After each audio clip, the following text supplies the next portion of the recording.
Hello viewers, আশা করি ভালো আছো। প্রতিবারে নিয়ে আপনার সামনে নতুন আরেকটি ভিডিও নিয়ে চলে আসলাম। আজ আলোচনা করব আপনার এইচএসসি 2024 যারা আছেন তাদের জন্য একটা আপডেট প্রকাশিত হয়েছে। এখানে দেখতে পাচ্ছেন যে টাইটেলটা যে প্রকাশিত হয়েছে, যে আপডেটটা, সেটা টাইটেল কিন্তু লেখা আছে যে এইচএসসি ফল তৈরি নিয়ে সর্বশেষ যা জানা গেল। ঠিক আছে, আজকে একটা আপডেট প্রকাশিত হয়েছে যে আপনার রেজাল্টটা নিয়ে আজকে এই নিয়ে আলোচনা করব। তার আগে বলে আপনি যদি এই চ্যানেলে নতুন হয়ে থাকেন তারা আপনার সাথে রিকোয়েস্ট থাকবে যে এই ধরনের নিত্য নতুন অল এডুকেশনাল আপডেট সবার আগে পাওয়ার জন্য অবশ্যই চ্যানেলটি সাবস্ক্রাইব করে পাশে থাকবেন, কারণ আপনার লাইক আমাকে সাবস্ক্রাইব কারণে কিন্তু আমাদের আরেকটা ভিডিও তৈরি করার অনুপ্রেরণা সৃষ্টি করে। যে আপডেটটা প্রকাশ হয় সেই আপডেট সরাসরি চলে যায়। এখানে দেখতে পাচ্ছেন যে এইচএসসি ফল তৈরি নিয়ে সর্বশেষ যা জানা গেল। এদিকে তারা কী বলছে যে শিক্ষার্থীদের তীব্র আন্দোলনে মুখে চলতি বছরে এইচএসসি সমানের স্থগিত পরীক্ষাগুলো বাতিল করেছে সরকার।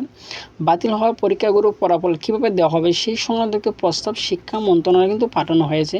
এই প্রস্তাব শিক্ষা উপদেষ্টা দপ্তরে রয়েছে বলে জানা গেছে। ঠিক আছে, শিক্ষা উপদেষ্টার দপ্তর, সেই দপ্তরে কিন্তু এখানে রয়ে গেছে। আজ কিন্তু বুধবার 8টায় শিক্ষা মন্ত্রণালয়ের মাধ্যমিক ও উচ্চ মাধ্যমিক বিভাগের এক সূত্রে জানা গেছে যে এইচএসসির ফলাফল কবে প্রকাশ করা হবে সেই সংক্রান্ত কোনো প্রস্তাব শিক্ষা বোর্ড থেকে এখনও পাঠায়নি। ঠিক আছে, শিক্ষা বোর্ডে কিন্তু সরাসরি চলে গেছে যে আপনাদেরকে একটা প্রস্তাব তারা পাঠিয়েছিল যে আপনাদের রেজাল্টের যে একটা ক্যাটালগ তারা পাঠিয়েছিল যে এইভাবে রেজাল্টটা তৈরি করা হবে, যে এসএসসি থেকে 75 এবং জিএসসিতে 25% এনে কিন্তু শিক্ষা মন্ত্রণালয়ে কিন্তু শিক্ষা উপদেষ্টার কাছে কিন্তু পাঠানো হয়েছে। ঠিক আছে, কিন্তু সেই যে পছন্দের ক্যাটালগটা পাঠানোর পরে কিন্তু এই পর্যন্ত কোনো শিক্ষা উপদেষ্টা কোনো আপডেট বা কোনো রিপ্লাই তারা এখনও দেয় নাই। ঠিক আছে, বলছে কীভাবে এইচএসসি ফল প্রকাশ করা হবে সেই প্রস্তাব পাঠানো হয়েছে।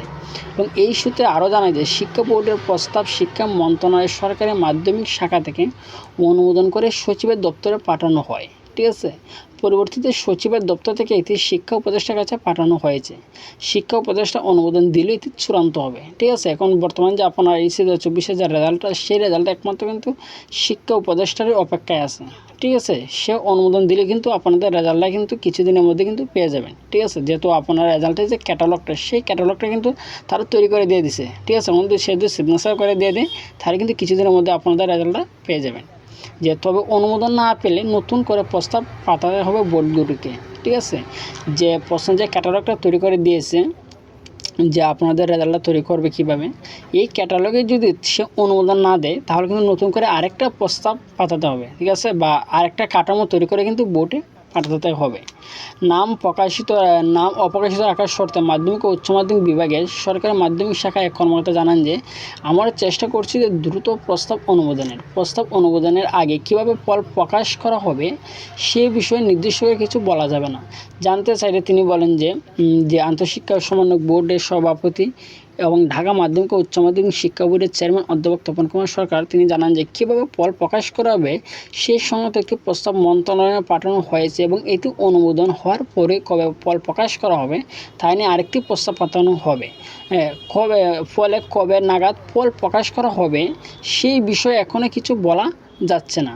সরকারি চাকরিতে কোটা সংস্কার আন্দোলনে শুরু করে সরকার পতনের পর দাবিত হওয়া লাগাতার আন্দোলন ঘিরে কিন্তু অদ্ভুত পরিস্থিতির কারণে এবার পুরো এইচএসসি পরীক্ষা শেষ করা সম্ভব হয়নি। 13টি বিষয়ের মধ্যে কেবল 7টি পরীক্ষা নেওয়া সম্ভব হয়েছে।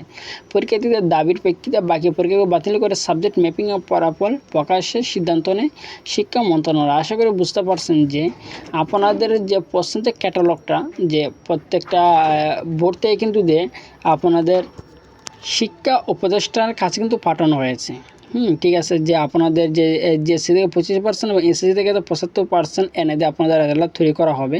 রেজাল্ট কিন্তু আপনাদের কিন্তু ফলাফল প্রায় শেষের দিকে। ঠিক আছে, এখন যদি যে শিক্ষা উপদেষ্টা যে নতুন যে শিক্ষা উপদেষ্টা আছেন তাই নিয়ে যদি সিগনেচার করে দিয়ে দেন বা অনুমোদন দিয়ে দেন তাহলে কিন্তু আপনারা কিছুদিনের মধ্যে অর্থাৎ অক্টোবর প্রথম সপ্তাহে কিন্তু আপনারা রেজাল্টটা পেয়ে যাবেন। আর সে যদি এখন বর্তমানে অনুমোদন না দেয় তাহলে কিন্তু নতুন করে আরেকটা ক্যাটালগ তৈরি করতে হবে। যে পছন্দের কাঠামোটা তারা যারা পাঠিয়েছে উপদেষ্টা আছে সেটা যদি সে অনুমোদন না দেয় তাহলে কিন্তু আরেকবার তৈরি করে পাঠাতে হবে।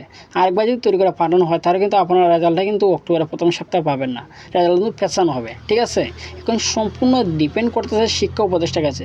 সে যদি কিছুদিনের মধ্যে অনুমোদনটা দিয়ে দেয় তাহলে কিন্তু আপনারা অক্টোবরের প্রথম সপ্তাহে কিন্তু রেজাল্টটা পেয়ে যাবেন। ঠিক আছে, আজকে এই ছিল আলোচনা। তারপর জন্য আপনি দেখেন অবশ্যই কমেন্ট করে জানাবেন। আর যদি ভিডিওটি ভালো লাগে থাকে অবশ্যই লাইক দেবেন।